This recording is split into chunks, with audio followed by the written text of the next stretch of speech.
Bonjour, bon après-midi, bonsoir à tous. J'espère que vous allez bien où que vous vous trouviez. Bienvenue à ce webinaire organisé par Land Aske, Land Portal et le Conseil norvégien pour les réfugiés. Avant de me présenter, nous allons aborder quelques remarques logistiques. Nous avons de l'interprétation en français et en espagnol. Veuillez cliquer sur l'icône représentant un globe terrestre dans la partie inférieure de votre fenêtre. Peut-être certains d'entre vous vont cliquer sur plus d'abord, mais il est important que vous euh, cliquez, vous choisissiez le langage, la langue de votre choix afin que vous ne suivez pas deux langues à la fois. S'il vous plaît, sentez-vous libre de vous présenter dans la boîte de discussion. S'il vous plaît, si vous avez des questions, veuillez les poster à l'aide du bouton Q et R. C'est la rubrique questions et réponses située en bas de votre écran. Si vous souhaitez adresser une question à une personne en particulier, veuillez l'indiquer clairement. Dans un souci de transparence, je voudrais préciser que la session d'aujourd'hui est enregistrée et diffusée en direct et que vous recevrez le lien vers la vidéo après le webinaire. Permettez-moi de me présenter. Je suis le modérateur. Donc, je vais donc présenter la session puis poser aux intervenants une série de questions sur leurs expériences. Par la suite, nous allons interagir avec vous, le public.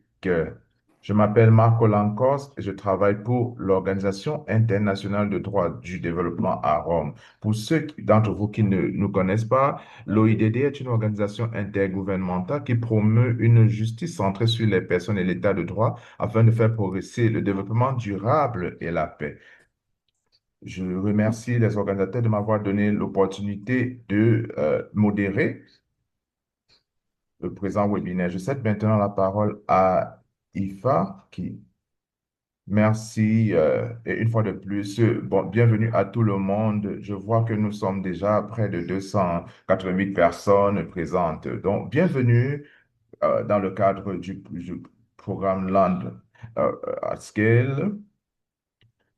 Nous assurons la coordination de ce programme et nous sommes très heureux aujourd'hui de co-modérer cette session avec LAN Portal. C'est le deuxième webinaire sur trois webinaires qui portent sur les terres et les conflits et nous espérons que dans cette série de webinaires, nous puissions établir le lien entre la terre, les conflits et la justice. Donc, nous travaillons dans le cadre du Land at Scale programme depuis quelques années et nous voulons le faire pendant les prochaines années. Donc, je suis sûr que vous avez déjà vu que le programme Land at Scale a été officiellement lancé. Euh, Ne pas nuire, ça c'est le programme, c'est l'intitulé de ce programme aujourd'hui. Dans le cadre de Land at Scale et avec nos collègues de NRC, je suis ravi d'avoir un panel aussi varié aujourd'hui. Merci Marco de modérer la session d'aujourd'hui. Je travaille avec Marco de manière étroite depuis longtemps et je suis plus confiante que vous allez assurer une bonne modération des échanges aujourd'hui. Merci. Merci Ifa pour vos mots aimables à mon endroit. Alors, le webinaire fait partie d'une série consacrée à la terre et au conflit. C'est un sujet qui trouve un écho particulier dans mon travail et celui de mon organisation également, dont je suis très heureux d'assurer la modération aujourd'hui, même si je suis intimidé par le nombre de participants à cet événement grandiose. Donc, maintenant, je vais vous donner trois brefs exemples euh, en ce qui me concerne. Mais la connexion entre ce que nous faisons et la terre est évidente au quotidien dans le travail que nous effectuons. Donc, nous avons annoncé aujourd'hui, elle va parler de l'expérience au Burundi. J'ai également travaillé dans ce pays il y a quelques années. Nous avons travaillé avec les tribunaux civils et plus de 80% des cas dans les tribunaux civils au Burundi porte sur les questions foncières ou les conflits fonciers. Donc, nous avons vu cela au Burundi et on le voit dans la plupart des pays dans lesquels nous travaillons, notamment en milieu rural, où la terre constitue l'une des ressources essentielles et malheureusement, il y a beaucoup de conflits irrelatifs. Nous travaillons également dans le droit civil, mais nous travaillons également dans la justice criminelle dans le Sahel également. Près de 30% des cas impliquant des crimes violents qui sont portés à l'attention des tribunaux, c'est des cas qui sont liés à des conflits fonciers.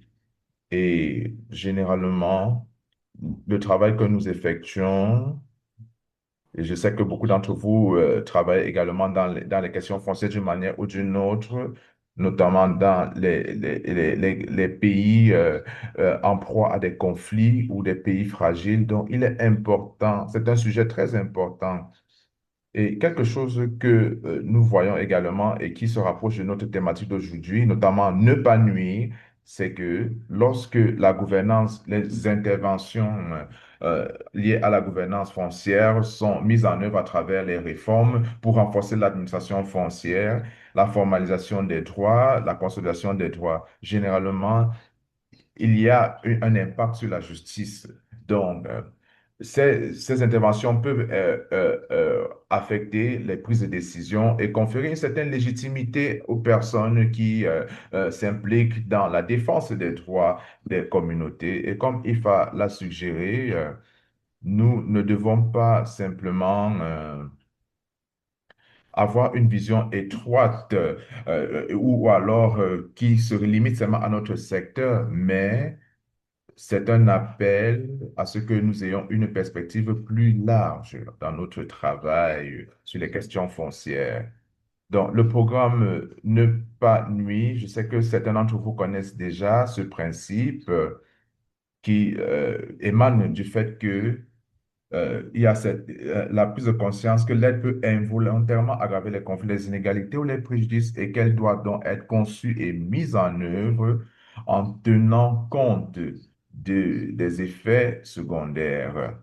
Et bien que ce concept soit généralement associé au travail dans les situations de crise et de conflit, je crois qu'il est important de relever le fait que ce concept s'applique à tous les contextes de développement, y compris les contextes stables caractérisés par des inégalités profondément enracinées où il y a de la discrimination structurelle ou alors une pluralité juridique ou institutionnelle. Donc, il est important d'examiner les effets négatifs et on peut avoir comme effet négatif des conflits, mais on peut également avoir des choses qu'on n'aime pas voir, notamment la dépossession, l'exclusion, la marginalisation, la délégitimation et l'accentuation des griefs. Maintenant, le programme Ne pas nuire et son corollaire, la sensibilité au conflit, nous enseigne à ne jamais considérer les interventions humanitaires ou alors de consolidation de la paix ou de développement comme euh, des questions purement techniques ou neutres. Euh, il nous enseigne que ces interventions s'inscrivent toujours dans les systèmes plus larges et produisent inévitablement des effets en cascade en modifiant les équilibres de pouvoir et la répartition des ressources. Donc, ce que nous allons faire aujourd'hui, c'est examiner les situations dans lesquelles l'action humanitaire peut produire des conséquences imprévues liées à la terre. C'est le sujet principal dont parlera notre collègue Jude Alassé. Jude est un juriste au NRC au Bangladesh. Nous sommes heureux de vous avoir avec nous aujourd'hui. Nous allons également examiner les situations dans lesquelles les programmes fonciers ont des effets secondaires imprévus.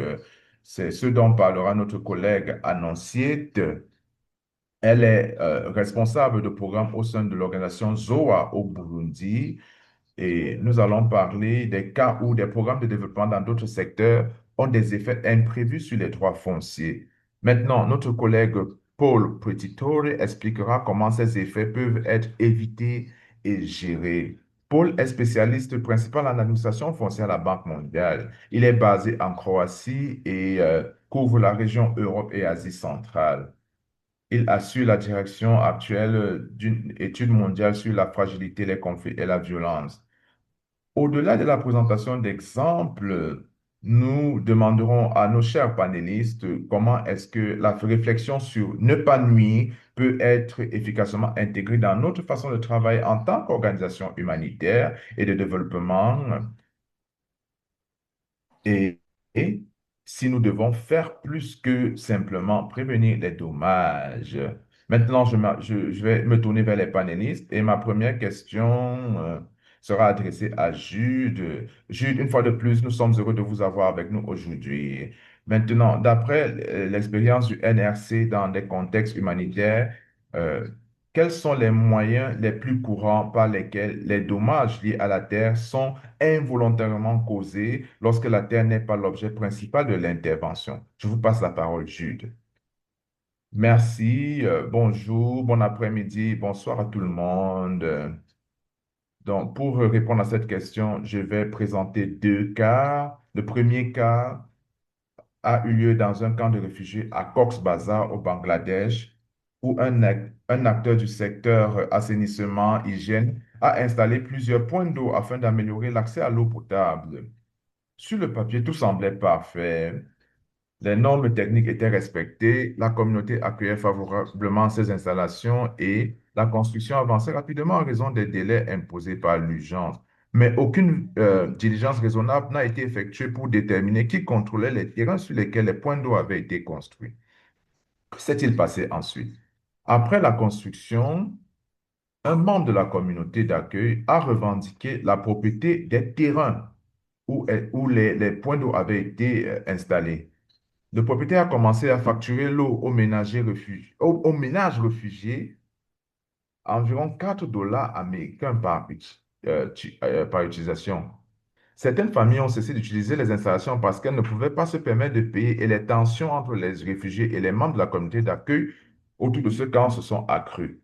Je vais donner un autre exemple dans l'un des camps Rohingyas de l'État de Rakhine, où un acteur humanitaire a construit des latrines communes. Les installations destinées aux femmes et aux filles étaient situées à l'écart de celles destinées aux hommes et aux garçons afin d'améliorer l'intimité et la sécurité. Cependant, plusieurs années après l'achèvement des travaux, un détenteur du pouvoir local a revendiqué le contrôle d'un terrain situé en face de celui où les latrines pour femmes avaient été construites. Et il a érigé des barrières physiques qui ont rétréci et dévié le chemin d'accès.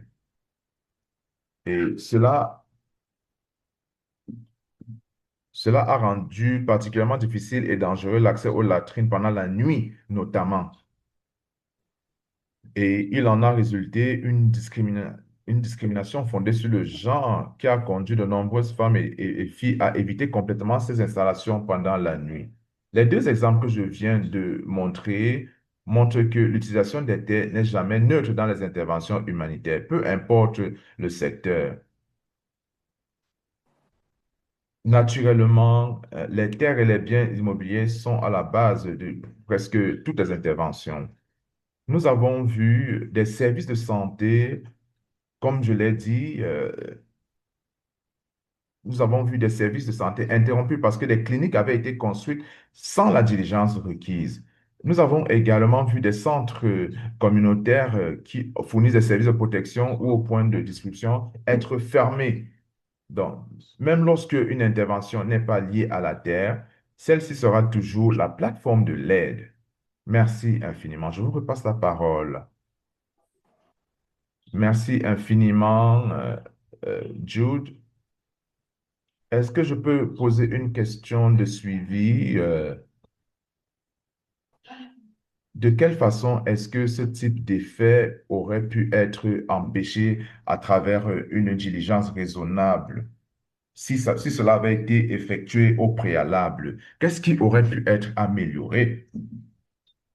Si on avait mené une bonne diligence raisonnable lors de la phase initiale, ça aura permis de comprendre les acteurs sur le terrain, que ce soit les points d'eau, les infrastructures, les latrines, les cliniques de santé, les centres de communautaires, ils auraient choisi un site différent pour effectuer la construction ou alors choisir un autre site pour la prestation de services.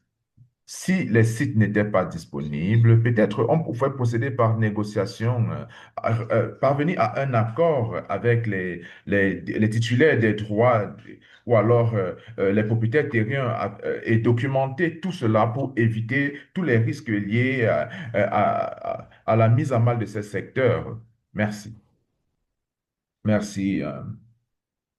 Maintenant, permettez-moi de demander à Annonciate, est-ce que vous pouvez nous donner un exemple sur la base du travail sur la gouvernance foncière où une intervention a créé malheureusement un risque d'exclusion ou d'éviction? Est-ce que vous pouvez partager avec nous pourquoi est-ce que ces espaces n'ont pas été visibles? Peut-être vous pourriez commencer par une petite introduction et de la nature et de la localisation de votre travail au Burundi. Merci.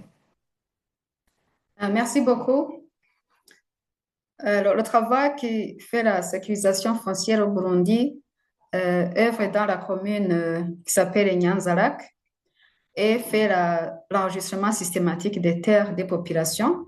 Mais en marge de cet enregistrement systématique des terres des populations, appuie le gouvernement pour identifier, délimiter et enregistrer les terres domaniales.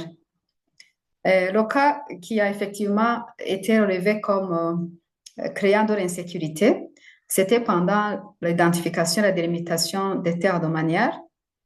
Dans la commune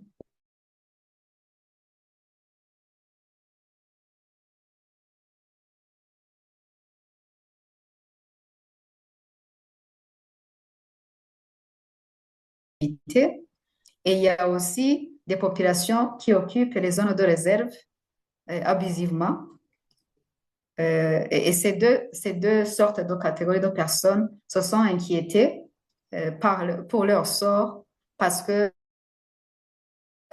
les territoires ils habitent ont été identifiés comme domaniales. Ceci n'était pas connu avant l'intervention du projet parce que les populations vivaient là paisiblement, sachant en âme et conscience que les terres leur appartiennent. Voilà, c'est la situation qui a été dévoilée par le projet et ça a créé de l'insécurité au sein de ces populations dont les terres ont été identifiées comme domaniales pendant ce travail. Et c'est un travail préalable exigé par le gouvernement avant d'appuyer la population à enregistrer leurs terres. Voilà.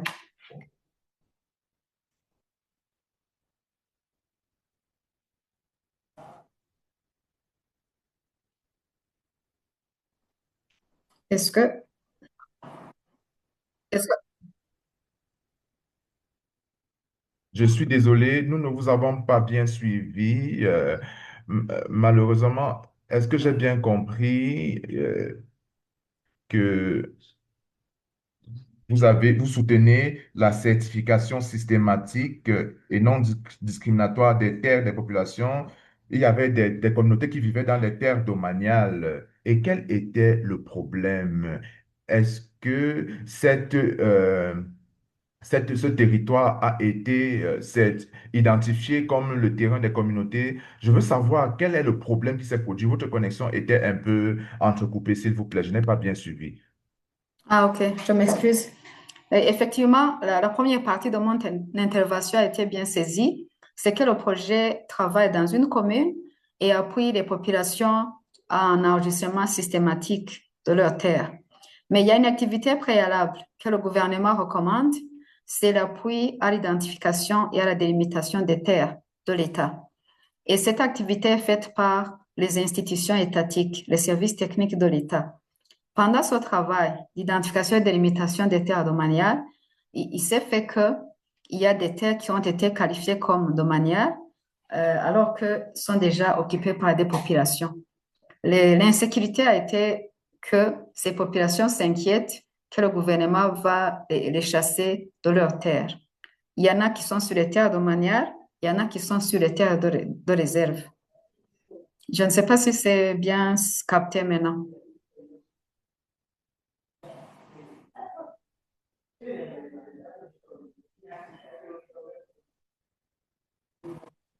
Merci infiniment. Et maintenant, quel a été le résultat? Est-ce que les gens y vivent encore ou alors le gouvernement en train de prendre des actions pour les faire partir?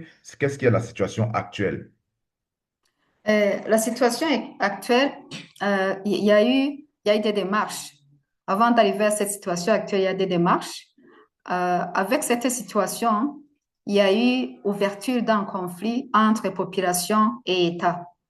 Et ce conflit a été matérialisé par des lettres de réclamation adressées à la commune par les populations qui se disaient victimes de cette identification des terres domaniales. Ces réclamations ont été documentées cas par cas et colline par colline. C'est spécifiquement là où c'est plus grave, c'est sur deux collines. Et l'équipe technique du ministère, en collaborant avec le projet, ont capitalisé, documenté ces lettres de réclamation. Ils ont confectionné un document d'analyse de ces conflits avec pour chacun une proposition de solution. Le document a été transmis au ministère de tutelle pour la validation de ces propositions de solution. Et autre chose qui a été fait, c'est que la commune a adressé au ministère une lettre de plaidoyer issue d'un compromis à l'occasion d'une réunion du conseil communal pour que cette situation ne déstabilise pas la population pour laquelle les collines déjà connues administrativement comme des entités collinaires et que la population a été toujours considérée comme habitant sur des terres régulièrement acquises. Et sur base de cette lettre de plaidoyer adressée au ministère par la commune, issue du consensus du conseil communal, le projet a fait un plaidoyer pour que les gens qui occupent ces terres soient régularisés dans leurs droits. Et maintenant, la situation actuelle, c'est laquelle? C'est que les équipes techniques de l'aménagement du territoire sont sur le terrain pour mesurer les dimensions des terres occupées par les populations qui, avec l'inventaire des terres domaniales, étaient qualifiées de domaniales. Et puis, ils vont finaliser le rapport et transmettre les propositions de solutions au ministère.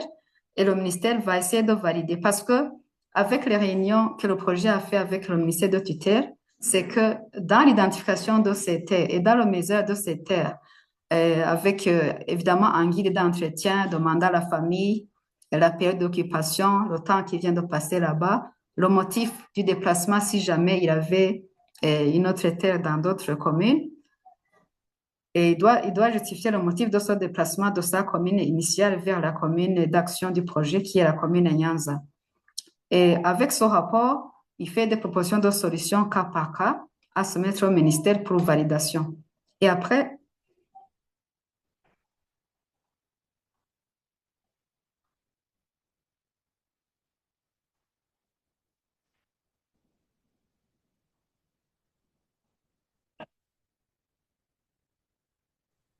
Merci infiniment à Merci beaucoup, l'ancienne. Anousia, pour partager votre expérience. Peut-être nous allons revenir On et va peut-être dans un voir moment comment est-ce que... continuer à voir comment vous avez appris de ces leçons.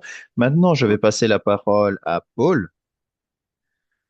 Alors, du point de vue de la Banque mondiale, Paul, comment est-ce que les risques liés à la Terre émergent-ils à la fois des projets axés sur la Terre et des investissements non fonciers tels que les infrastructures ou le développement urbain? Merci, Marco. La première façon que la Banque mondiale travaille, il y a deux avenues. Il y a l'avenue des connaissances qui s'appelle est-ce qu'il y a le travail de technique d'assistance et il y a aussi l'investissement, donc les emprunts au pays pour implémenter des projets spécifiques au secteur comme les projets d'administration foncière. Et donc, sur le deuxième, par rapport aux investissements des banques, le risque est en général identifié à l'avance. Et donc, il y a beaucoup de travail qui est fait pour identifier les risques potentiels. Je vais parler un peu plus de ces outils plus tard, avec l'idée que le risque est identifié et géré avant que le projet commence, ou au moins nous savons comment gérer les risques via le projet. Et le genre de choses qui ont tendance à émerger sont par exemple les droits contestés, particulièrement autour des conflits, la fragilité, les situations violentes, les clashs entre les régimes fonciers, où est-ce que le formel, l'informel, le coutumier se chevauchent et interagissent. L'accessibilité de la terre aussi, nous avons beaucoup de problèmes autour de si par exemple un gouvernement pourrait dire que nous avons une terre publique qui est disponible pour l'investissement, mais est-ce que cette terre est vraiment publique? Ce n'est pas tout à fait clair. Parfois, les frontières sont pas démarquées. Elle peut être utilisée de façon informelle. Et donc, il y a souvent une différence d'interprétation par rapport à ce que les gouvernements considèrent être un titre foncier clair entre ce qui est vraiment un titre foncier clair sur le terrain.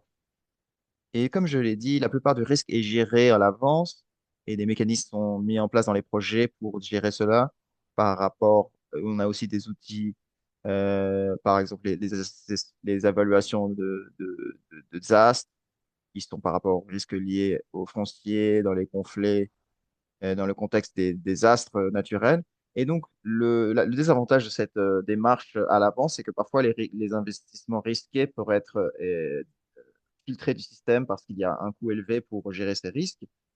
Donc, ça pourrait être les désavantages de cette approche. Mais la plupart des risques sont gérés à l'avance et donc il y a une façon de gérer cela à travers le projet. Merci. Ok, merci Paul. Et donc, parfois les risques ne sont, ne sont pas anticipés et ils émergent pendant la mise en œuvre du projet? Et comment est-ce que la banque ensuite gère ces risques non anticipés? Alors, ça dépend en fait le niveau et le type de risque qui émerge. Et parfois, oui, il y a des risques non anticipés qui émergent à petite échelle, parfois, des gens qui se disputent sur les frontières ou la désignation de titres ou d'héritage, l'enregistrement de la terre ou un projet de recadastrement de la terre. Parfois, il y a un désaccord entre l'État et les citoyens, entre qu'est-ce qui constitue la terre privée et publique. Et donc, pour chaque projet, il y a un mécanisme pour gérer les litiges où les gens peuvent se plaindre d'un projet s'ils sentent que le projet a causé un dommage. Il y a aussi l'utilisation des tribunaux ou d'autres institutions de responsabilité. Il y a aussi l'option nucléaire, un petit peu, où il y a, j'oublie le nom, les panels d'inspection. Donc, c'est un peu l'option nucléaire interne, mais c'est souvent quand il y a eu un problème et un grand problème autour de la corruption ou une vente qui n'aurait pas dû avoir lieu, qui n'a pas suivi les règles de la banque, par exemple. Merci, Paul, et merci d'avoir résumé, synthétisé les différents types de problèmes sous-jacents euh, auxquels nous pouvons faire face par rapport aux effets non désirés et des droits fonciers. Et je pense que ce que vous avez dit, par exemple, les droits contestés, les clashs des régimes fonciers différents, le manque de clarté par rapport aux droits ou l'état des terres est quelque chose qui est clairement apparent dans ce qu'Annonciat et Jude ont partagé avec nous. Donc, laissez-moi maintenant passer à deuxième round des questions et je vais commencer encore une fois avec Jude. Donc, j'aimerais en savoir plus sur la diligence raisonnable, les approches de diligence raisonnable exercées par le CNR, donc dans des contextes en évolution rapide ou d'urgence. Comment est-ce que le CNR applique-t-il la diligence raisonnée fondée sur les droits en matière foncière lorsque les systèmes fonciers formels sont faibles, que les transactions informelles prédominent ou que les politiques gouvernementales ne sont pas claires? Pouvez-vous nous donner un exemple concret où cela a permis d'éviter des expulsions ou des déplacements secondaires en appliquant ces techniques? Merci. Bonjour Marco. Oui, dans ces situations, nous essayons d'avoir une certitude légale appropriée, même quand ça ne peut pas être parfait. Donc, par exemple, nous privilégions les droits substantiels à la propriété foncière plutôt que les documents légalement reconnus prouvant ces droits. Un exemple classique de cela, c'est celui d'un accord oral conclu entre deux familles qui a été approuvé verbalement par les chefs de la communauté. Parce que dans ce contexte de déplacement et de grande informalité, il n'y a souvent aucune documentation et les autorités peuvent ne pas être présentes. Néanmoins, les familles conservent souvent certains droits dans cette situation sur la base de ces accords verbaux et la reconnaissance locale des leaders communautaires. Donc, dans ces cas, il y a différentes méthodes que nous pouvons utiliser. Il y a la communauté, la vérification par la communauté qui permet d'établir l'utilisation historique des terres. Nous faisons appel aux chefs communautaires et aux propriétaires fonciers voisins pour nous aider à confirmer les limites d'utilisation de terres, l'histoire, etc. Nous regardons aussi les documents justificatifs disponibles, bien qu'ils n'offrent pas une sécurité juridique totale et reconnue par l'État. Ça peut être des documents de soutien qui nous donnent l'histoire de l'utilisation des terres ou de la propriété foncière dans ces situations. Ça peut inclure les recettes d'impôts, les, les records de plans de culture dans l'agriculture. Ça peut aussi être des cadastres qui montrent les frontières foncières. Et nous nous engageons aussi dans la médiation ou la négociation pour parvenir à un accord entre les parties prenantes concernées quand il y a des problématiques qui ont lieu autour du foncier ou de la propriété. Un exemple de ceci où nous avons prévenu l'éviction, l'expulsion a eu lieu dans un des camps, si je peux utiliser un exemple d'une expérience récente, où il y avait des familles Rohingyas qui ont demandé l'aide du NRC pour éviter leur expulsion. Elles résidaient dans des abris situés à l'intérieur des limites du camp depuis leur arrivée en 2017 au Bangladesh. Et elles ont déclaré avoir reçu l'autorisation verbale du propriétaire présumé du terrain pour y rester. Mais un jour, cependant, le propriétaire présumé leur a demandé de quitter les lieux, de quitter les abris et de bouger à un autre espace parce qu'il disait qu'il avait l'intention de construire une maison sur ce terrain. Et donc, le système foncier au Bangladesh et dans la région spécifiquement, au Cox's Bazar, elle est assez complexe. Et donc, on a dû on a dû s'appuyer sur la vérification communautaire pour effectuer les vérifications nécessaires. Donc, nos équipes ont rencontré les autorités du camp, d'autres propriétaires fonciers de la région, et on a discuté avec d'autres familles réfugiées dans le même camp afin de corroborer l'accord verbal qui avait été mentionné par les familles depuis leur arrivée. Et donc, après avoir mené des recherches, les équipes ont découvert que le terrain était classé comme terrain forestier. Et donc, en vertu de la réglementation nationale du Bangladesh, les terrains forestiers ne peuvent pas être utilisés pour la construction de logements et sont réservés à des fins de subsistance dans le cadre d'accords de foresterie sociale. Et donc, le terrain a été attribué par le gouvernement afin de soutenir l'aide humanitaire appropriée aux réfugiés Rohingyas. Donc, sur la base de ces conclusions, le NRC a engagé des négociations avec le demandeur et les parties prenantes concernées, euh, réussissant ainsi à empêcher l'expulsion à travers ce processus de négociation. Nous avons atteint un accord donc et réussi à empêcher l'expulsion des familles de ces abris. Ok, merci. Et juste une question de suivi, Jude, si vous me permettez. Dans les étapes initiales de vos interventions, est-ce que votre organisation, je n'aime pas trop le mot, mais une boîte à outils de la sorte ou une méthodologie fixe pour analyser ce genre de problématique?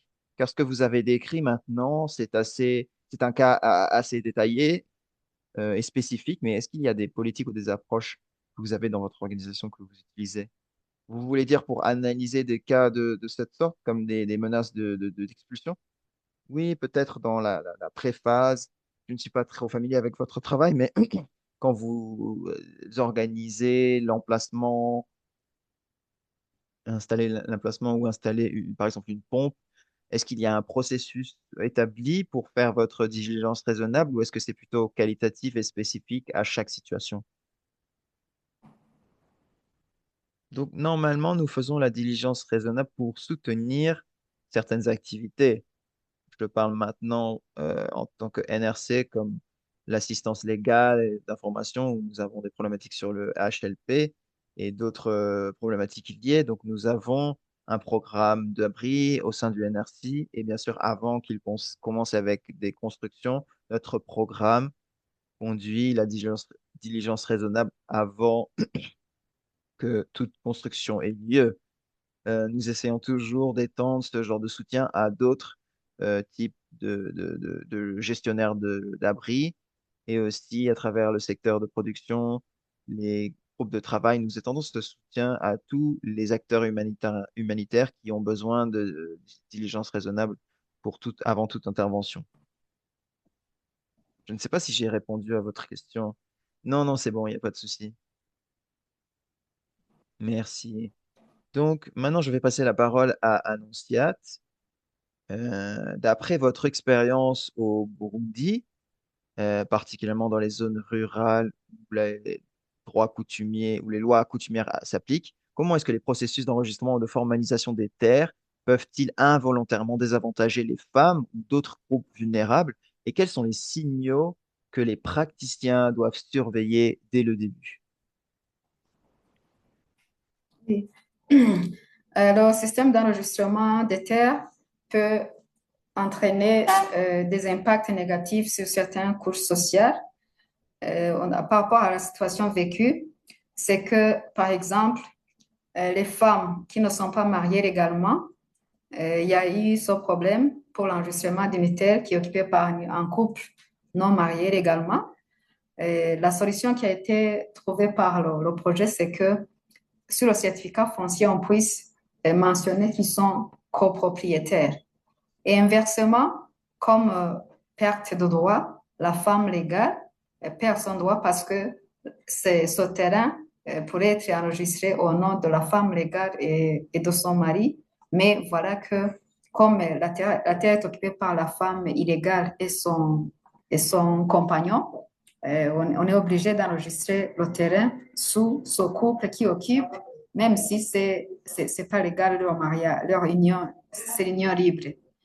Autre chose, c'est que depuis l'expérience vécue pendant l'enregistrement des terres, et ceci a éveillé l'attention des peuples, des couches sociales vulnérables, à savoir les peuples autochtones, qui sont généralement sans terre, parce qu'ils disaient que le projet est en train d'appuyer d'autres personnes qui ont les terres pour l'enregistrement, mais eux qui n'ont pas de terre, ils sont mis à l'écart parce qu'ils n'ont pas de droit foncier à faire enregistrer. Et le plaidoyer qu'on a pu faire à ce moment, c'est que avec les terres domaniales qui sont maintenant connues dans la commune, le gouvernement pourrait attribuer des terres à ces populations de peuples vulnérables, les Batois, pour qu'ils aient accès à la terre.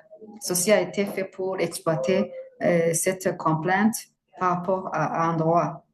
Autre chose, c'est que les peuples qui habitaient paisiblement les terres connues comme terres de réserve se sont vus en fait fragilisés parce que la réserve naturelle est un domaine public et de l'État qui doit être identifié au nom de l'État, sauf en cas de désaffectation suivant le règlement national.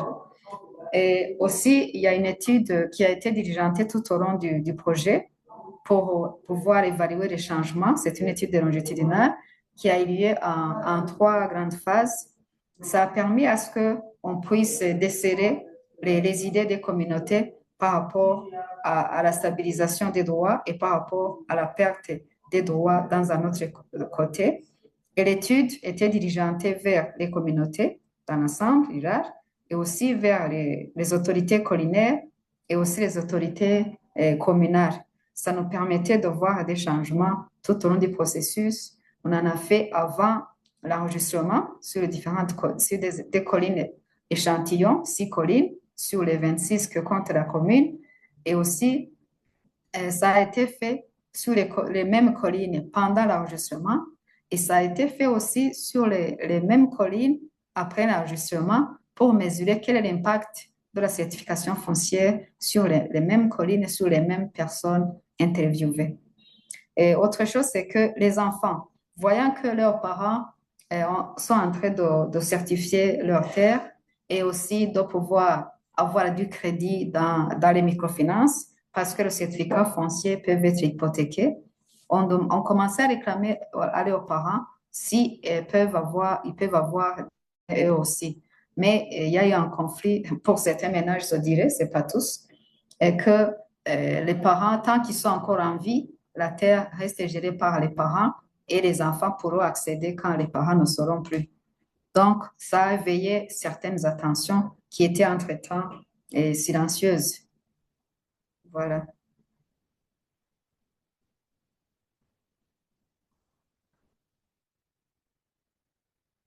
Merci, Annonciate. Donc, si je ne me trompe pas,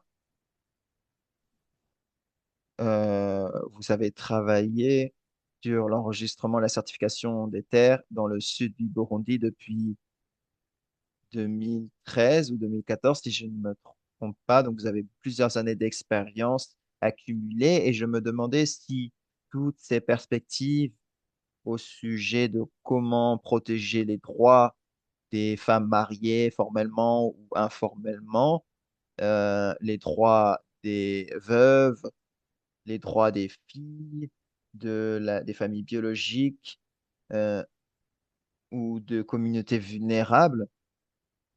Est-ce que ces choses-là,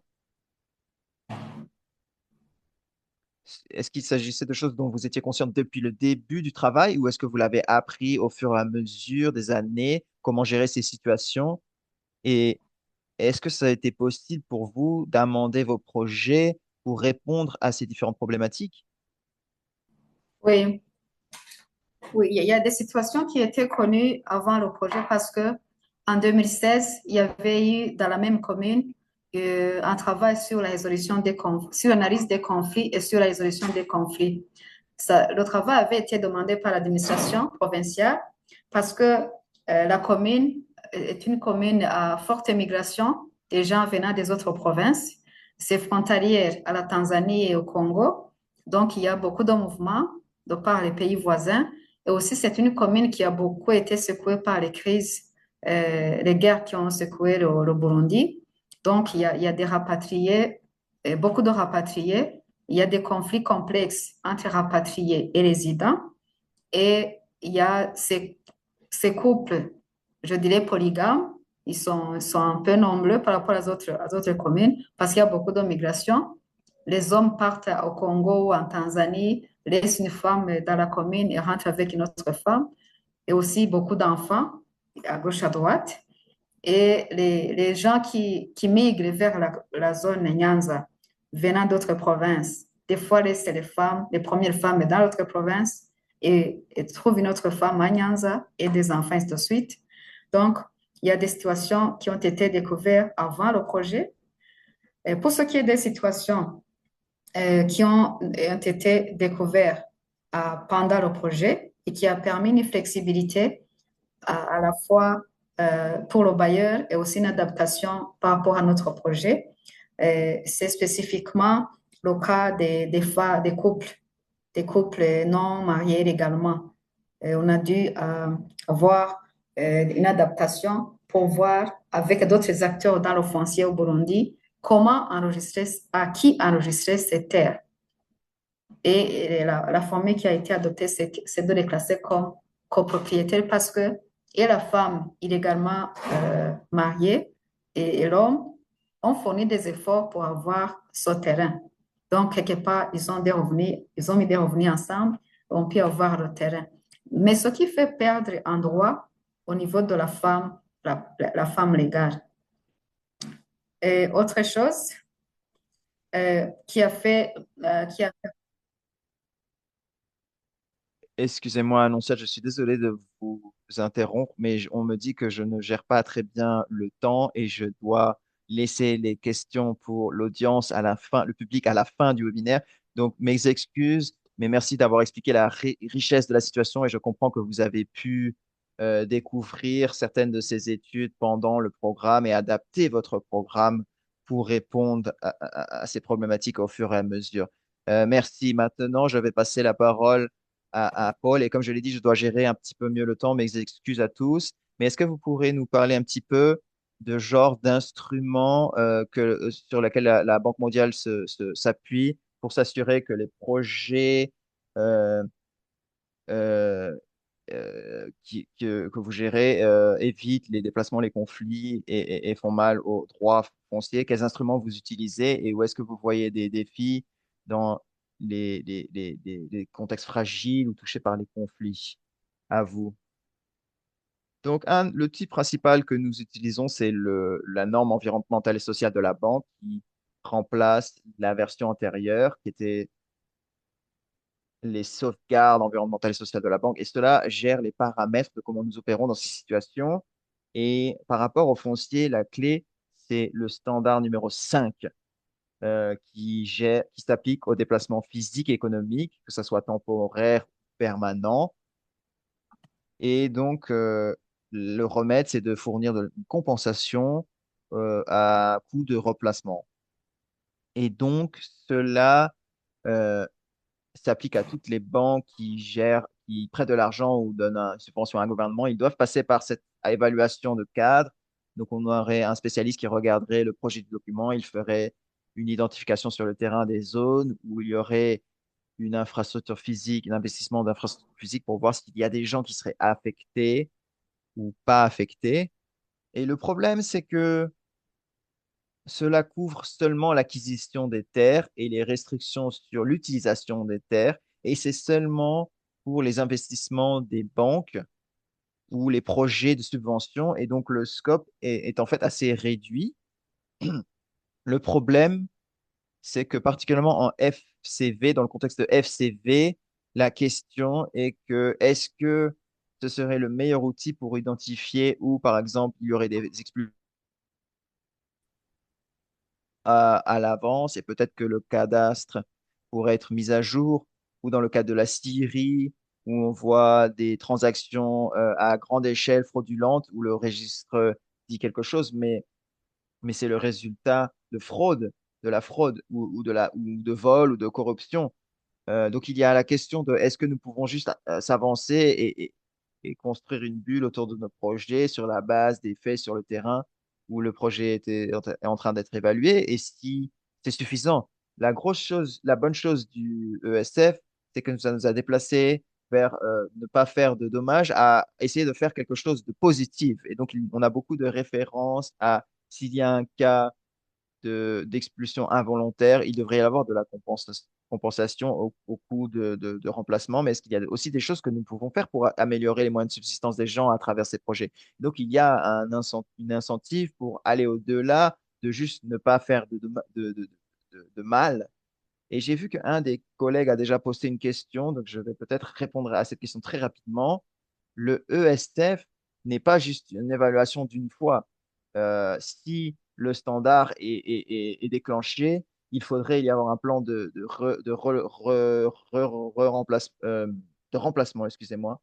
Et donc, si l'argent est disponible pour ce plan de relocalisation, cet argent pourrait être bloqué. Donc, s'il y a cette surveillance du projet, donc si le risque est identifié, il sera surveillé, évalué à travers la vie du projet. Et donc, nous avons aussi un collègue aussi dans la banque qui qui développe du travail sur le dérisquage, l'accessibilité de la terre. Et une des choses que nous avons écoutées maintes fois par des collègues qui travaillent sur les projets d'infrastructure, ils veulent savoir quelle terre dans laquelle ils peuvent investir et savoir aux dernières étapes du développement du projet qu'il y a une historique de foncière non claire, c'est la pire moment de le savoir. Et donc, c'est pas vraiment le moment pour faire quelque chose de positif. Donc maintenant, il y a l'emphase sur identifier de façon proactive les risques où ils pourraient émerger ou pas émerger, essayer de développer cela d'une meilleure façon, plus compréhensive. Merci. OK. Ce suivi et cette mise en œuvre conjointe, qui est responsable? Est-ce que c'est l'équipe qui assure la gestion du programme ou alors une force externe ou semi-indépendante? Donc, généralement, lorsque la banque octroie de l'argent à un gouvernement, il revient au gouvernement d'assurer la mise en œuvre. Donc, ils vont assurer la responsabilité entière en termes de plan de réinstallation. Donc, la banque il y a une partie de supervision régulière et les mécanismes de tous les projets. Vous savez, il y a par exemple des experts sociaux, des experts environnementaux de la banque qui vont décider si, mais en réalité, hein, c'est le gouvernement qui va, c'est au gouvernement qu'il incombe la responsabilité d'assurer le suivi. Mais s'il y a une violation des responsabilités, alors l'argent peut arrêter d'être déboursé. Merci infiniment d'avoir clarifié le point sur le point en ce qui concerne aller au-delà de ne pas nuire. J'espère que je vais bien gérer le temps. Maintenant, je reviens à Jude.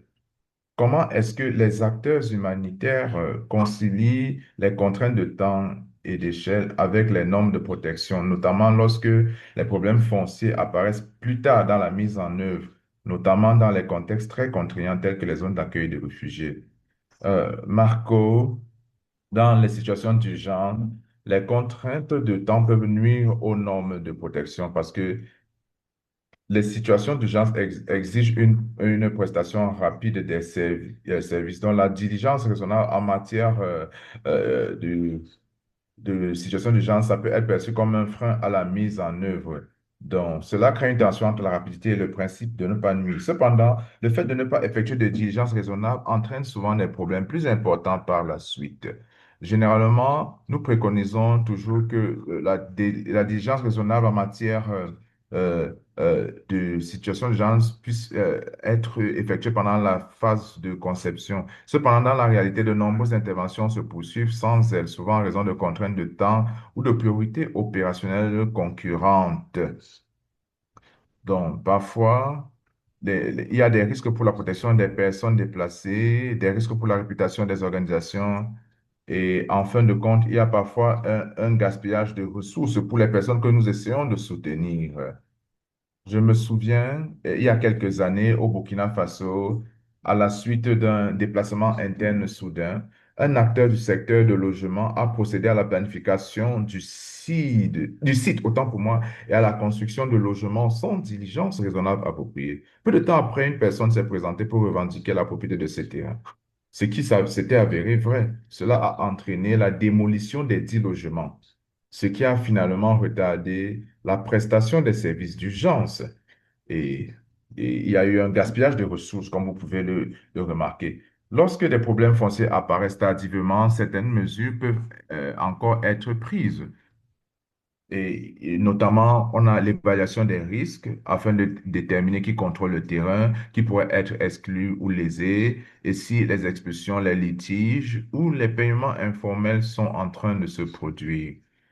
Donc, il y a également une décision. On peut utiliser le dialogue entre les parties prenantes afin de parvenir à un accord. Donc, l'objectif ici, c'est de parvenir à un accord concernant l'utilisation en général. Mais les mesures prises doivent être proportionnées au risque. Donc, par exemple, dans les situations à faible risque, telles que les litiges frontaliers, cela pourrait nécessiter une surveillance. Mais les scénarios à haut risque, par exemple les expulsions imminentes, il existe un besoin de suspendre certains éléments de l'intervention euh, jusqu'à la mise en place d'un plan d'atténuation. Mais je vais donner un autre exemple. Euh, je crois que je réponds à la question je réponds partiellement à la question de Joshua avec cet exemple. Il y a eu un incident dans l'un des camps de Cox's Bazar et l'agence chargée de la gestion des abris et des sites a demandé l'aide du Conseil norvégien pour les réfugiés pour effectuer une vérification préalable avant la reconstruction. Donc, l'évaluation a révélé que les familles touchées par l'incendie payaient un loyer aux propriétaires terriens, car leurs abris étaient situés sur des terrains privés à l'intérieur des limites du camp. Donc, le camp qui avait été donné aux acteurs humanitaires pour leur intervention. Donc, Si on avait procédé à la reconstruction sur les mêmes parcelles, cela aurait perpétué ces arrangements informels de location. Donc, nous avons donc décidé d'effectuer une consultation auprès des familles déplacées, du propriétaire foncier, des autorités du camp et de l'acteur. Il a été convenu que peut-être les abris ne devraient pas être reconstruits sur les parcelles d'origine. Et au lieu de cela, nous avons trouvé un autre emplacement afin d'éviter la poursuite du paiement des loyers et de réduire les risques d'expulsion à l'avenir. Mais en même temps, nous continuons de plaider, nous voulons mettre fin au paiement informel de ces frais de location et nous voulons également que le gouvernement prenne la responsabilité d'indemniser les propriétaires fonciers privés dont les terres se trouvent dans les zones officiellement désignées comme camps. Merci. Merci. Je vais passer maintenant à Annonciate. Annonciate, est-ce que nous pouvons revenir sur ce dont nous parlions tout à l'heure? Une fois que les conséquences imprévues de votre projet sont apparues clairement, quelles mesures concrètes votre programme a-t-il pris pour s'adapter ou pour atténuer les dommages ou inverser les effets négatifs? Et qu'est-ce qui a permis ces corrections dans le cadre de votre projet? Donc, s'il vous plaît, je veuillez être précise et concise pour que nous respections le temps, s'il vous plaît, en 3 minutes maxi. Oui, pour les questions qui ont été découvertes pendant l'implémentation, premièrement, les actions qui ont été prises comme correction du trajectoire, c'est de revisiter les cas de conflit sur les terres domaniales en comité mixte, c'est-à-dire projet gouvernement, pour la proposition de solutions à soumettre au ministère de tutelle. Il y a eu des séances publiques avec les populations sur les collines aussi pour clarifier leurs réclamations, ce qui a été documenté. Et au niveau de l'administration communale, il y a eu ce travail de discussion avec la commune pour le sort de ces populations qui sont identifiées comme occupants des terres domaniales par le travail de l'inventaire et qui ne pourront pas bénéficier de l'appui du projet. Ce qui a fait que la commune a écrit une note au ministère pour, pour donner sa position par rapport à ces populations-là et demander à ce que ces gens soient régularisés dans leur situation. Pour la question de situation des femmes, il y a des actions qui ont été menées, à savoir une sensibilisation avec des approches multiples et aussi identification des femmes leaders comme des leaders d'hommes qui s'occupaient de la sensibilisation de porte à porte au sein des communautés pour que les femmes soient conscientes de leur droit d'accès à la terre.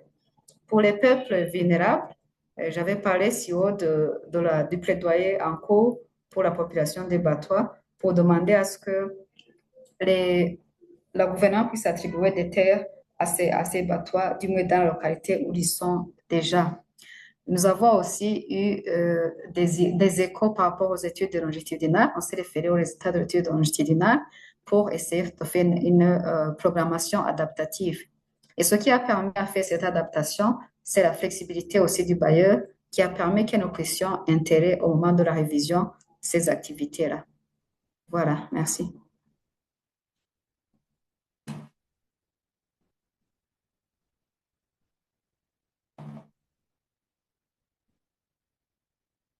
Je crois que la dernière réponse que vous avez donnée, c'est un point très important. Naturellement, le cadre du bailleur guide la façon dont nous mettons en œuvre les programmes. Et c'est très important pour pouvoir déterminer si on peut même s'adapter une fois que nous avons identifié des préjudices. Donc, c'est très bien d'avoir relevé cet élément-là.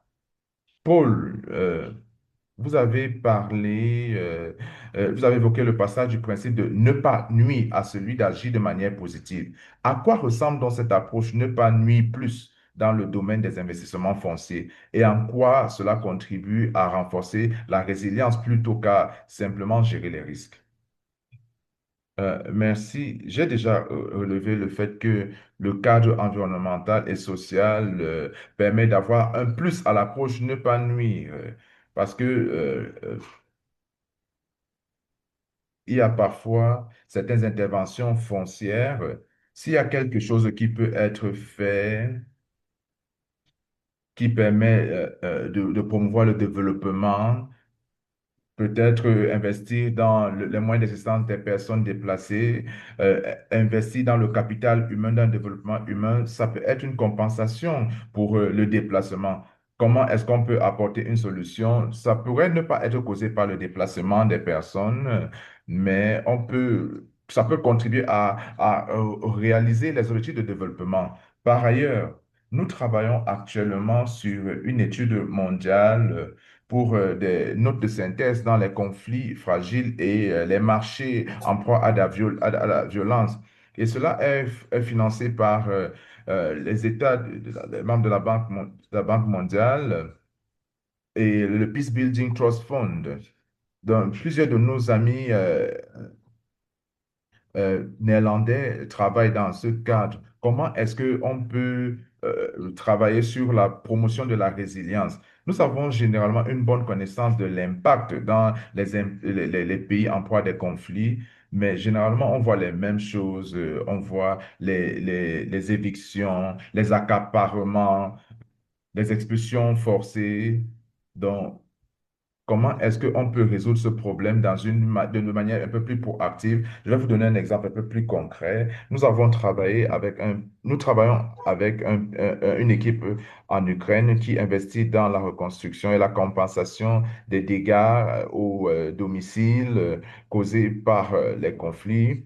Et avec la reconstruction physique, on peut également effectuer une reconstruction cadastrale. Par exemple, avec une certification des terres, les personnes sont formées, euh, les personnes veulent faire des demandes pour des compensations et d'autres choses. Vous savez, la documentation implique souvent, est-ce que vous avez une facture de service public? Vous savez parfois avoir une copie notariée d'un terrain. Ça, c'est un exemple. Donc, nous avons également d'autres exemples sur la façon dont on peut renforcer la confiance du gouvernement dans les transactions foncières. Donc, il faudrait renforcer les capacités, notamment en ce qui concerne les services fonciers. Il y a un besoin de responsabilité et de redevabilité au niveau des institutions. Donc, toutes les discussions qui portent sur les terrains et les conflits, généralement, la question de la redevabilité est centrale pour remettre fin aux abus. Je crois que ça, c'est l'une des lacunes que nous voulons essayer de combler. La redevabilité va au-delà du renforcement de la résilience. Et ça me permet de réfléchir aux discussions qui sont en cours en ce qui concerne les stratégies de l'Union européenne.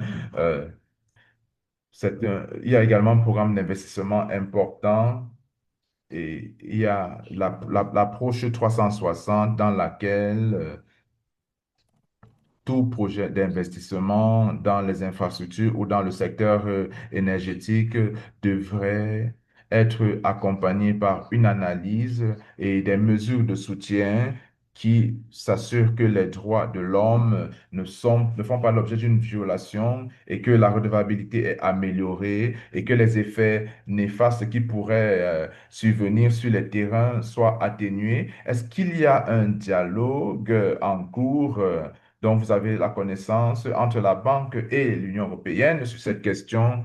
Non, je n'ai pas connaissance d'un dialogue sur ce secteur particulier. Je crois que nous pouvons vérifier par la suite.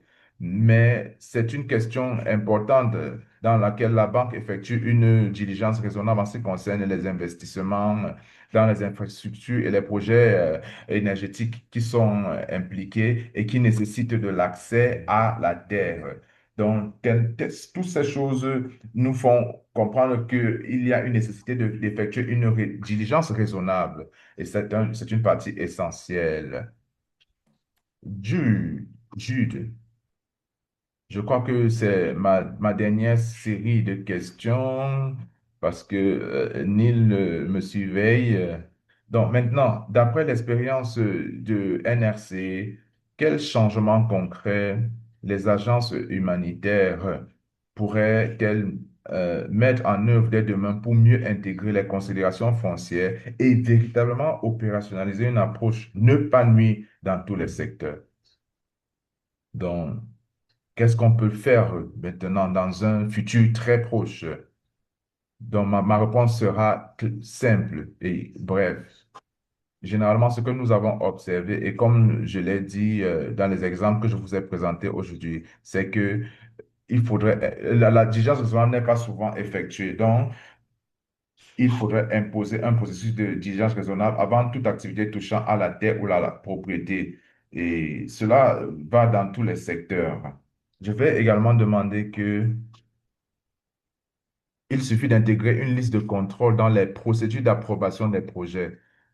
Généralement, il y a des politiques gouvernementales, une baisse des fonds, l'acceptation des communautés, les chocs climatiques, mais rien ne porte sur la terre et l'accès à la terre. Donc, l'équipe doit documenter les mesures d'atténuation dans les contextes où elles évoluent. On doit travailler avec les communautés et on doit travailler avec les acteurs de la protection juridique si des risques sont signalés. Merci. Merci. Je pense que vous êtes revenu sur les mesures d'inclusion des femmes ou des locataires. Mon expérience au fil des années, c'est que même si on met sur pied une matrice de risque, au départ, nous ne savons pas, si nous ne menons pas une bonne diligence raisonnable, parfois, pendant la mise en œuvre, il y a des évolutions et il est important de faire attention à cette évaluation. Annoncette, j'ai une question similaire. Maintenant, quelles leçons tirées de cette expérience les autres programmes de gouvernance foncière devraient-ils prendre au sérieux s'ils veulent éviter de répéter les erreurs similaires que vous avez rencontrées? Oui, la première à prendre en considération, c'est la flexibilité du bailleur pour une programmation adaptative. Et deuxième, c'est une étude longitudinale qui permet de voir les changements et de surveiller les signaux des conséquences ou des effets néfastes et inattendus. Trois, c'est aussi la sensibilisation pendant tout le projet, parce qu'il y a eu un certain moment de sensibilisation qui se faisait en début de projet et qui se terminait dans un certain temps avant la fin de l'ajustement des terres. Donc, une sensibilisation continue du début à la fin du projet aide au fur et à mesure les communautés à comprendre. C'est aussi une capitalisation de tout ce qu'on vit dans le foncier parce que ça a beaucoup de ramifications et aussi concilier chaque fois la coutume et la législation parce que la base du foncier, c'est grosso modo la coutume parce que c'est là qu'on rencontre la perception des populations, tout comme les barrières culturelles entre hommes et femmes. Merci.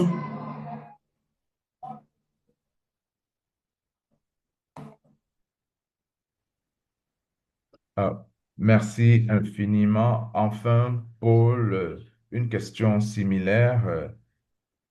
Qu'est-ce que vous identifierez comme un changement institutionnel ou politique le plus important à apporter, que ce soit au niveau des bailleurs de fonds ou des responsables de la mise en œuvre pour mieux gérer les risques?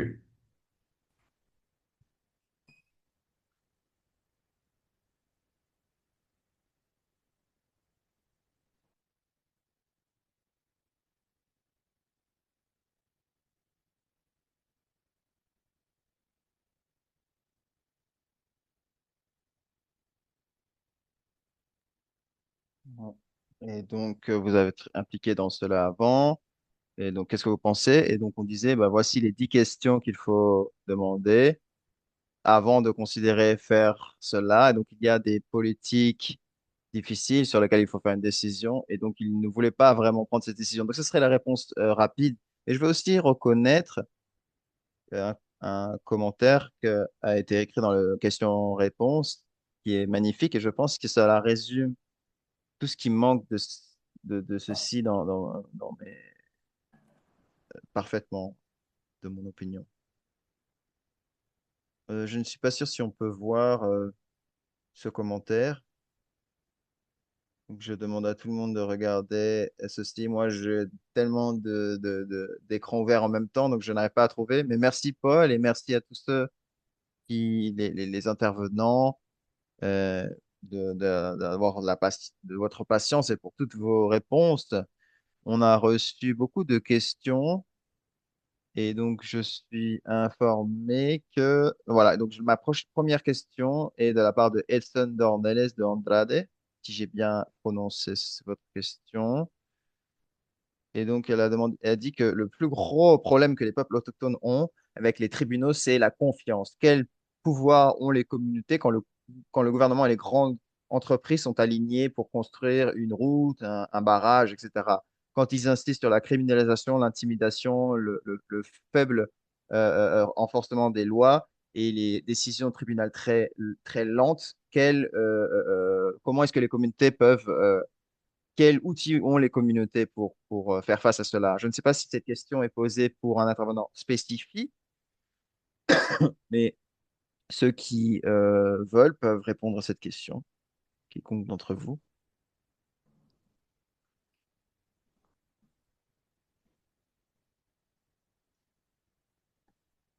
Je peux dire très brièvement que je pense que c'est un problème de mauvaise gouvernance et qui cela atteint la gouvernance foncière, mais cela n'inclut pas seulement le secteur du foncier, parce que cela prend beaucoup de temps pour construire une bonne gouvernance, que ce soit la responsabilité, la transparence. Ce n'est pas quelque chose de facile à faire et ce n'est pas quelque chose qui peut être fait rapidement et certainement pas à travers des projets de 5 ans, des partenaires de développement qu'ont les partenaires de développement. Donc, une autre réalité auquel nous faisons face en tant que banque, c'est que notre mode d'opération c'est que nous travaillons principalement à travers les gouvernements. Et donc, c'est basé sur la présupposition que les gouvernements ont le meilleur intérêt de leurs citoyens par rapport à l'implémentation des projets.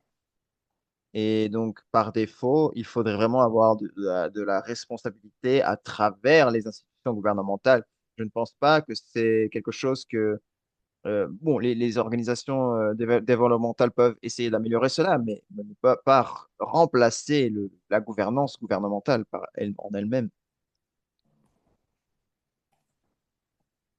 Merci, Paul. Je ne sais pas en tant que modérateur, mais en tout cas, la question m'intéresse aussi. En tant que d'organisation de droit, nous travaillons souvent en parallèle des programmes fonciers. Et par exemple, si vous pensez l'enregistrement de projets de titres fonciers. La question concerne l'investissement, bien sûr, mais si vous pensez à l'enregistrement du foncier, souvent nous nous demandons quel est l'intérêt d'investir tellement d'argent dans certifier des milliers, parfois des centaines de milliers ou des millions de terres, de parcelles de terre, et donner des titres fonciers à des personnes si les tribunaux sont corrompus ou sont inconscients des nouveaux systèmes. Et donc, si le flux d'implémentation ou de mise en œuvre des décisions tribunales est lente, quelle certitude légale vous pouvez espérer dans ce genre de contexte? Donc, je suis d'accord que, comme nous l'avons dit avant, ce n'est pas quelque chose qui doit être fait en isolement, mais il doit être vraiment analysé depuis une perspective assez large de gouvernance et de respect du droit. Donc, à moins que j'ai d'autres intervenants qui veulent répondre, j'ai une autre question de la part de Alex Maortois Constantinidi. J'espère que j'ai bien prononcé votre nom. Donc, cette question est adressée à Paul. Quand la Banque mondiale a déjà fait l'investissement initial sur un projet et que le gouvernement local n'a pas suivi le SS5 pour déplacer les personnes, ce qui résulte dans un déplacement sans compensation et sans collection de données pour la base. Quelle est la position de la banque autour de ce risque? Est-ce que la banque mettrait l'investissement en arrêt et qui paye pour la mitigation des moyens de des impacts sur la subsistance qui ne sont pas euh, définis dans le projet, dans le budget original du projet? Moi, j'ai déjà répondu un petit peu à ça, mais la réponse rapide, c'est que dans ESS5, il y a les étapes qui doivent être prises à travers le projet. Et donc, si c'est déclenché, il faut qu'il y ait un plan de relocation. Et dans ce plan, ce serait surveillé par la banque, par notre environnement social et environnemental, pour garantir que ce qui a été mis en accord dans le plan de relocalisation est implémenté. Et si ce n'est pas mis en œuvre, et si le gouvernement ne fait pas ça, le projet peut être arrêté et les fonds peuvent être bloqués. Ou cette activité peut être bloquée, oui. Merci. Et j'ai une troisième question qui est plutôt sur l'aspect humanitaire. C'est une question de Ojungo Joshua. Dans les situations où l'expansion d'infrastructures déclenche des conflits pour l'allocation de la terre sur les réfugiés, quelle approche est-ce que les acteurs gouvernementaux et humanitaires devraient faire pour gérer ces disputes et maintenir une cohérence communautaire et éviter des litiges de long terme sur le foncier? Je pense que c'est pour vous, Jude, cette question. Oui, on voit cette situation dans beaucoup de contextes, particulièrement dans les déplacements des réfugiés dans les camps. À travers les années, leur nombre augmente, ils ont besoin de plus d'espace. Et l'exhibition numéro un, c'est ici au Bangladesh. C'est soit cela veut dire qu'il y a peu d'espace pour les réfugiés et donc parfois il y en a qui sortent du camp et doivent louer des propriétés à l'extérieur du camp, ce qui est vu comme une autorisée non autorisée par le gouvernement, ou il s'agit de gouvernements qui étendent les frontières du camp pour inclure plus de terres qui normalement appartiennent aux membres de la communauté. Et donc, comme je l'ai mentionné quand j'ai parlé de la troisième question, je pense, il y a beaucoup de choses que nous pouvons faire au-delà de juste faciliter les dialogues entre les communautés, mais aussi travailler avec les gouvernements. Et s'ils ne sont pas réceptifs, bien sûr, à travers le plaidoyer et aux donateurs et avec les gouvernements directement, pour établir des mécanismes de compensation pour ceux euh, pour qui les terres tombent dans les frontières du camp. Merci. Merci, Jude. Donc, j'ai une question d'un participant anonyme que je pense pourrait être intéressant pour Annonciat. Est-ce qu'il y a des leçons et est-ce que vous avez des exemples concrets autour de la propriété foncière coutumière et la certification, spécialement quand il y a des conflits entre le système de tenure foncière coutumière et les systèmes fonciers gouvernementaux formels. Bon, il y a pas, il y a pas d'exemple pour ce qui est de l'enregistrement coutumier et aussi l'enregistrement formel, parce qu'au Burundi, nous avons deux niveaux d'enregistrement des terres. Le premier, c'est le niveau communal et le deuxième, c'est le niveau national. Et la plupart des terres coutumièrement reconnues sont enregistrées au niveau des terres coutumières, donc au niveau de la commune. Et là, ce sont les communautés qui déclarent qu'il il y a pas conflit sur le terrain, que la terre appartient à la personne qui a formé la demande. En fait, on fait appel à la communauté. Il y a 7 personnes qui sont élues par la population et qui valident le PV de reconnaissance de terre. Et par contre, au niveau national, il n'y a plus de formalisme parce que ça, il y a une réglementation relative, ce qui demande un processus assez long et c'est aussi coûteux. Et le gouvernement a jugé bon de faire un enregistrement de proximité qui est assuré par le niveau communal.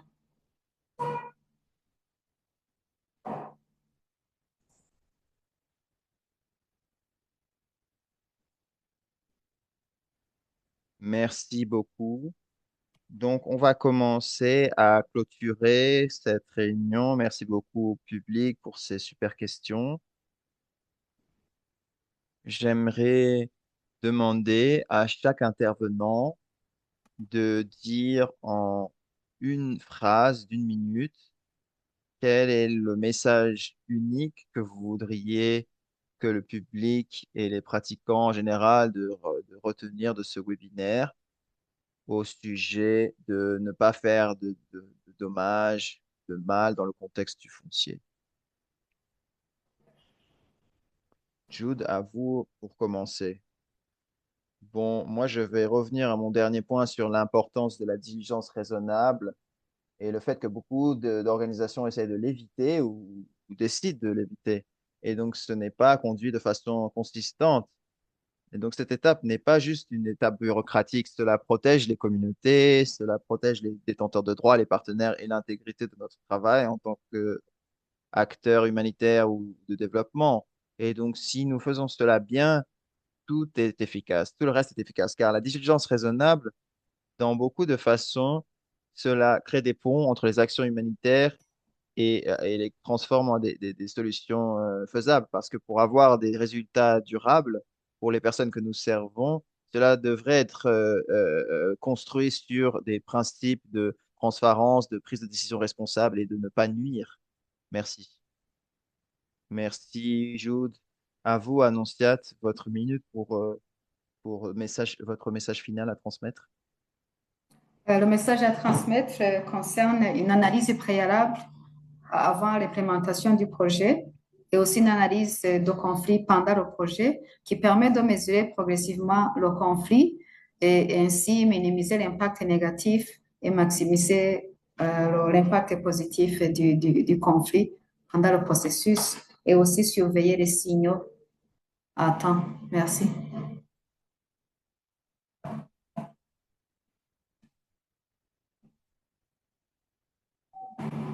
Merci.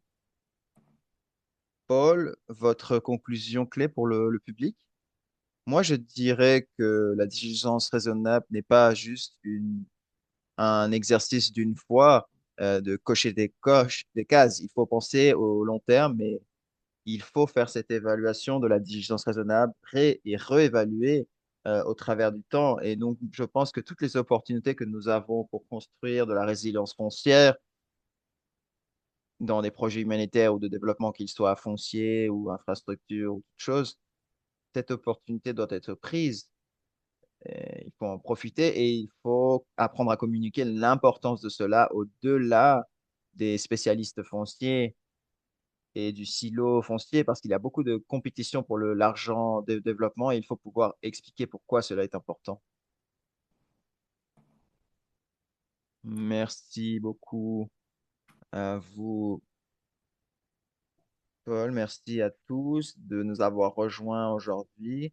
J'espère que vous avez trouvé cela une discussion intéressante. Personnellement, je pense que nous sommes allés très loin. Il y a une question qui reste à l'esprit autour de la practicalité de créer des, euh, des feedback loops dans notre programme. Comment est-ce que nous pouvons créer des avenues facilement accessibles pour ceux qui sont affectés, les communautés, les détenteurs de droits, ceux qui cherchent la justice pour accéder à l'information, pour tenir responsable et sans créer des mécanismes de litige trop complexes? Peut-être que c'est quelque chose qu'on pourrait regarder dans les prochaines itérations du webinaire. Merci beaucoup. Ça a été un plaisir d'être avec vous tous et je vous souhaite tous une très bonne journée. Wow. Thank you. Merci.